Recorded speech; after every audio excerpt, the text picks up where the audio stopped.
Hello and welcome to HCM570, week one.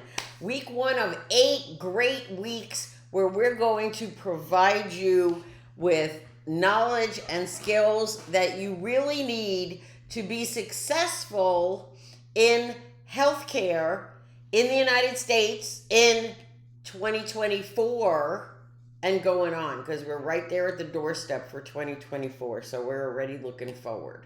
Okay, so I wanted to go over a few things with you to try and lay a firm foundation for your learning during this term, course, semester, whatever it is, okay? So the first thing I want to go over with you is healthcare information technology is not one thing. So you do not want to be writing about healthcare information technology, HIT, in your papers, in your posts, even in your professional life as one thing. It's made up of many, many things. The most prevalent, I've listed here for you on this slide: electronic health records, abbreviated as EHR, are the most common, and in virtually every single healthcare facility in the United States, at the very least since 2017, when the incentive ended. Okay, so EHR is a normal part of everyday healthcare in the United States. You may also see references in places to EMR, electronic medical records. And the difference, people refer to these equally. The difference is medical or health, okay? Medical tends to be more in a hospital, where the focus of the content of the record is primarily care of an acute condition, okay? Whereas health record is more likely to be associated with a primary care physician. Although in today's day and age, with interoperability and sharing of information between providers, virtually every electronic record, electronic patient chart is going to be a health record. It's going to include preventive care that has been provided. It is going to include a full patient history, family history, social history, what we know as PFSH, PFSH, P, personal past, F, family history, S, social history, H, history. Okay. All right. Also, in today's world, we have CDSS as part of healthcare, health information technology. And a CDSS system is most often a plug-in to an electronic health record.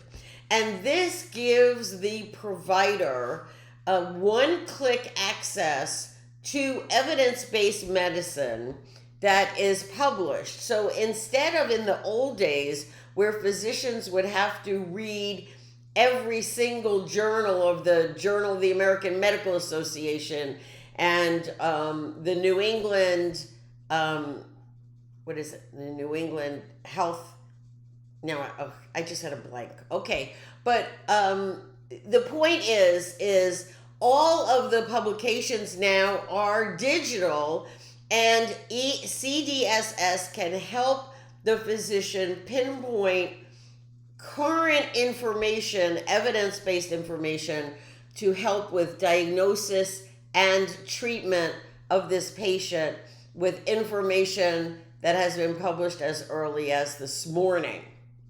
And when you're the patient or the loved one of a patient, that's what you want. Okay. CPOE, computerized physician order entry, also a plug-in to electronic health records, is basically a digital prescription pad. Okay. So for medication prescriptions, for medication, physicians ordering a drug, whether it's inpatient or outpatient, this is now typed and digitally sent to the pharmacy. Again, whether it's in the hospital or outpatient. And this has been proven to save lives. In the very first year CPOE was used, they clocked more than 50,000 lives in the United States alone that were saved by, legible prescriptions. Now, in the years since, CPOE has been extended to orders for imaging that, again, go directly to the imaging department of the hospital or the outpatient imaging facility. And it also goes directly to labs for laboratory services. I remember the first time that I went to Quest for blood work, and I had my printout of the lab order, and it's already in the system. The doctor digitally sent it in, so it was already in their system. And that, whether it's imaging or lab work or a prescription, first of all, having it be legible is very important. Second of all, the fact that it can be transmitted electronically is very important, because some patients could lose it, spill their coffee on it, whatever it might be. It makes for a much more efficient and effective system. And when we are dealing with prescriptions or imaging or lab work, this is all very, very important to the proper care of the patient. Wouldn't you agree? Okay. Patient portals are part of health information technology, giving an individual patient access to a portion of their electronic health record. So they can see what the physician ordered. They can send an encrypted message to the physician to ask a question. They can also most often access handouts and more information on their diagnosis and or their treatment plan. And as well as confirmation of appointments, which has dramatically cut down on no-shows. And if any of you are familiar with this, no-shows cost the healthcare industry millions of dollars every year. Okay. Health information exchanges, HIE, we will be discussing these in this course specifically.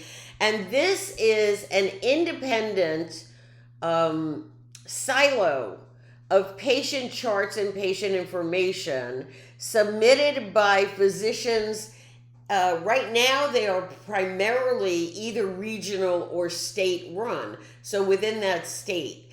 Now, this is very, very helpful because, there are millions of patients who have multiple chronic illnesses, which means they are seeing multiple specialists. And if they're not staying in one network, and I'm not talking about the third-party health insurance network, I'm talking about one healthcare system,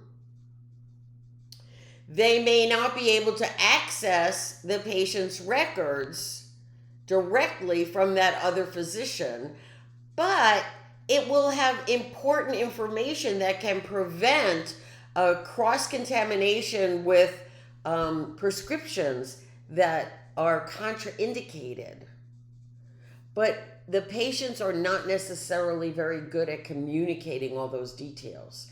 By joining the HIE, the physician can now check to find information from the patient's record from another provider. And if I give you an example, for example, it's Saturday night. A patient is brought in unconscious into the emergency room. Well, by joining the HIE, the physician, the attending physician, can go onto the computer and find out important information, like whether or not this patient is a diabetic and might be in diabetic coma, or whether or not this patient has epilepsy or some other condition. They can also see recent lab reports and imaging to avoid having to waste time repeating lab work and imaging to get to the problem to help this patient. Very, very important. We're going to be talking a lot about HIE this term. Okay, and telehealth, telemedicine. This is a great benefit that we came out of the COVID lockdown. The increased use of telehealth and telemedicine, which is maintaining post-COVID, which gives patients and providers the opportunity to visually connect and discuss without having to be physically in the same room. This is very, very helpful for a lot of patients. We can talk about patients who are in rural areas who may have to otherwise travel 150 miles to get to a doctor's office. Or we can talk about support for mental health and patients not wanting to be seen walking into a doctor's office that says mental health on the door. This way they can do it via protected, HIPAA protected FaceTime. Okay, it's not FaceTime, it's protected, it's encrypted, but same basic thing. Okay, this has really helped. COVID gave physicians as well as patients the opportunity to kind of get their feet wet without any choice. And now everybody, physicians, providers, as well as patients, are loving it still, and it's still reimbursable. So everybody's happy. It's a really good thing. Okay. So all of those plus a lot more are all included as health information technology. So please do not talk about HIT as one thing, okay? Now you're more educated. All right, really good resources for your information as you do research for each of the assignments, and if you want the discussion board. These three are definitely credible sources and can help keep you up to date. Credible is so incredibly important. I'm just saying. Okay. Patient safety concerns. As we look at patient safety, which is part of, I believe, is part of your week 1 discussion forum, it's important that you understand what we look at when we say patient safety. Okay, first we look at preventing adverse events. Now you may be familiar with the term adverse effects, which would be the effects of an adverse event on a patient. Okay, I had a patient recently had an adverse effect of a new prescription medication ordered by the physician, and this patient, this drug adverse effect caused panic attacks, tinnitus, ringing in the ears, constipation. I mean, it's just kind of a weird collection, but sure enough, it's right there in the PDR, the physician's desk reference, that those are known adverse effects to this medication. Doesn't affect everybody. It may not even affect a large percentage, but it affects one patient, and that patient is you or your child or your parent or your spouse. Okay. So we don't want this to happen to anybody, because we are in the business of first do no harm. We are in the business of helping patients. But sometimes that gets lost in the mesh of doing our daily tasks, okay? So it's important that you are aware of HAC. And HAC is an abbreviation for hospital acquired condition. Okay? This can happen. It means that the hospital was negligent and some way causing harm to the patient. Let me give you an example. Okay? Patient, inpatient, comes back into bed, and whoever it was, whether it was the volunteer or the technician or the aide or the nurse or whoever, did not put up the side rail on the bed. The patient falls out of bed, breaking his or her wrist. This actually happened, by the way. Okay? That is a hospital-acquired condition. And by the way, if the patient is a Medicare beneficiary, the hospital's not getting reimbursed for fixing that broken wrist. That surgery, that care, that cast, that everything is on them. Okay? And that is a way to apply consequences for failure to do what you're supposed to do, which is watch out for your patients. And putting up the side rails is protocol. This is nothing like new or being invented. Okay?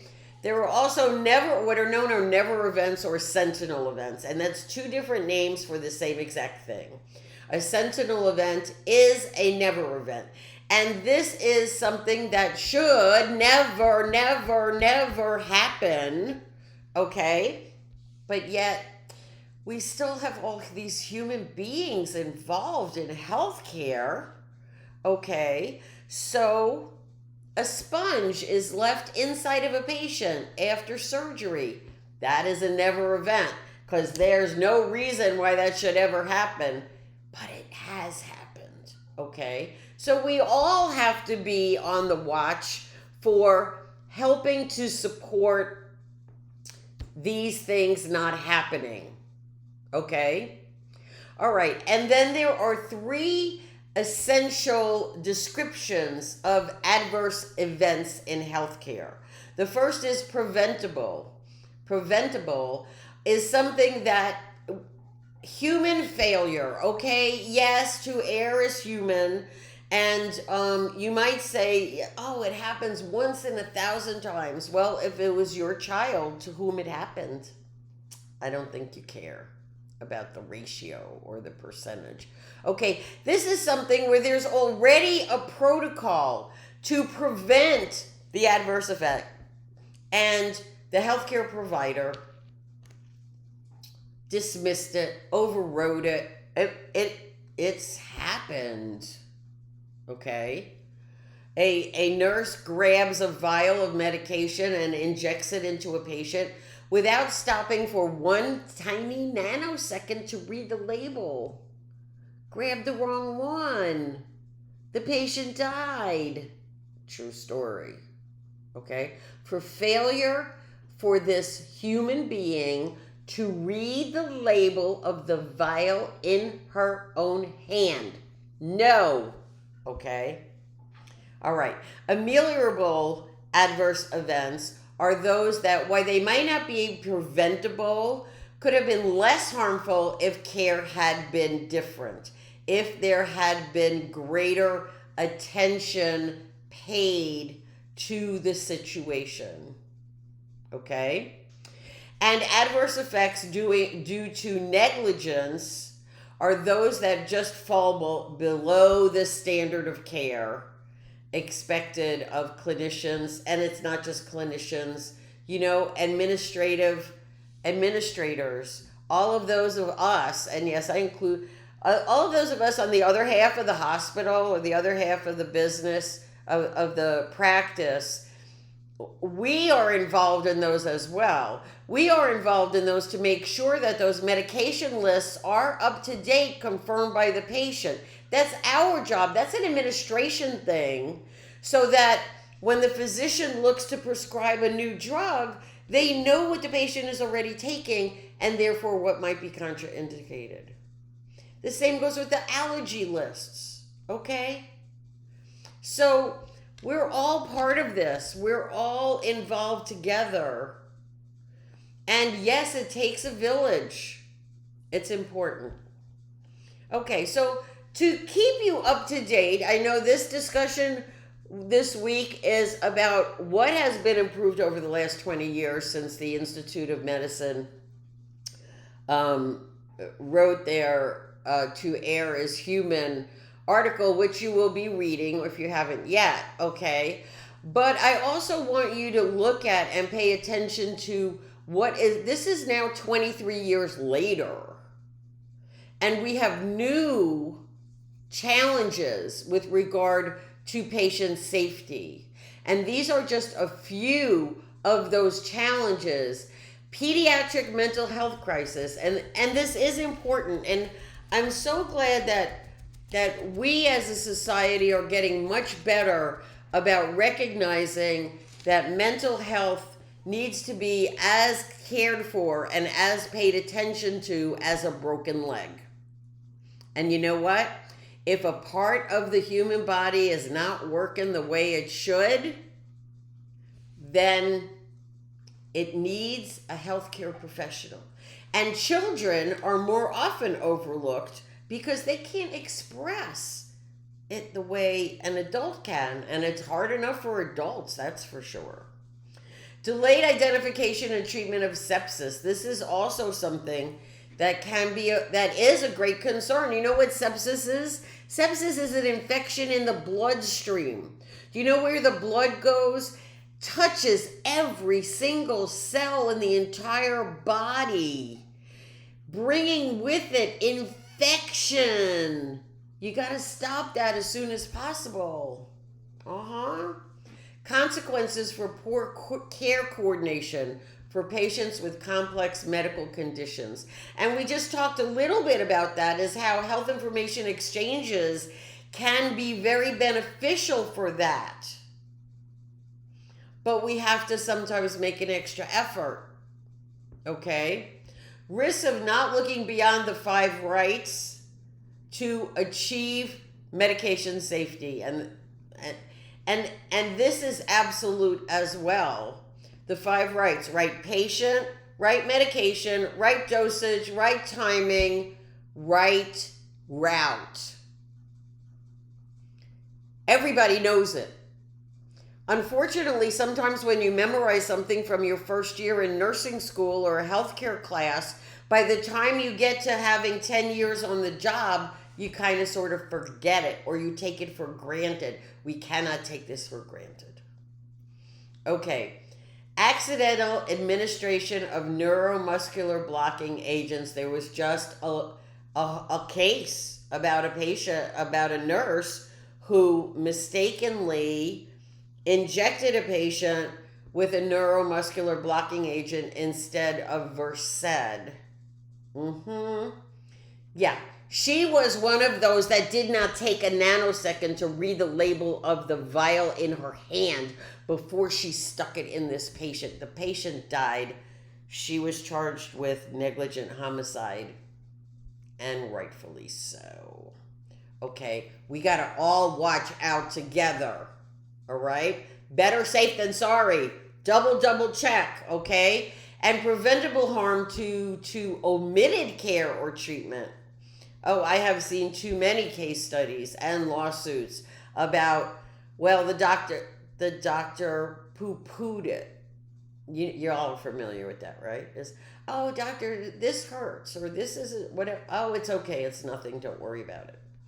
Or maybe it's a family member who says, you don't need to go see the doctor. Don't poo-poo things. The human body is very complex. Okay. I want to make sure that you are using quality resources for everything that you do. Now, these sources, the Joint Commission, Becker's Hospital Review, AHRQ, even if 2 of these are a little outdated, the exact link, I want you to look more at using Google and going to the Joint Commission, the Becker's Hospital Review, and finding out what was published this morning or yesterday on the topic of which you are. Remember, this course is about health information systems. It's technology. Technology changes like that. You cannot take it for granted. Absolutely not. Old news is just that, old news, and it can be damaging to your career as well as your patient. Okay? And as you look at healthcare reforms, look at, and this particularly from the Joint Commission and AHRQ, patient safety indicators. These can be used to create and implement corrective measures in your facility. You can be one to help make your facility, whether it's an outpatient physician office or a hospital or a long-term care center, doesn't matter. It can be better. It always can be better. All right, again, I want to, and I put up announcements. Please make sure you are reading my announcements. I put up a lot of announcements during the week, every week, and I stagger them throughout the week. But the fact is I can help you, kind of give you a leg up a little on your research to make sure that you're headed in the right direction. And so just as your rule, current research, 1 to 3 years when we're talking about technology and healthcare. Other healthcare technologies, you can go back as far as 5 years. But for technology, you don't want to go outside of 3 years, which would be 2020. You need to double check, and I put an announcement for how you can check a resource is trustworthy and credible. And this is a great video, Research Anything, on YouTube, written and performed by me on how to research anything. Because I have found a lot of students, even in this level, even in a master's degree program, who aren't really good at doing research. So this is important because this is the source of the knowledge that you need to obtain for your success in healthcare, in your career, and also as a patient and a loved one of a patient. All right, so I am in the email and in the course 7 days a week. So I can promise you a reply within 24 hours. Asking questions and obtaining the answers and understanding those answers smooths the path to knowledge and success. Please don't sit there and go, I don't understand. Email me. I will help you understand. I'm here for you. I'm on your side. Okay?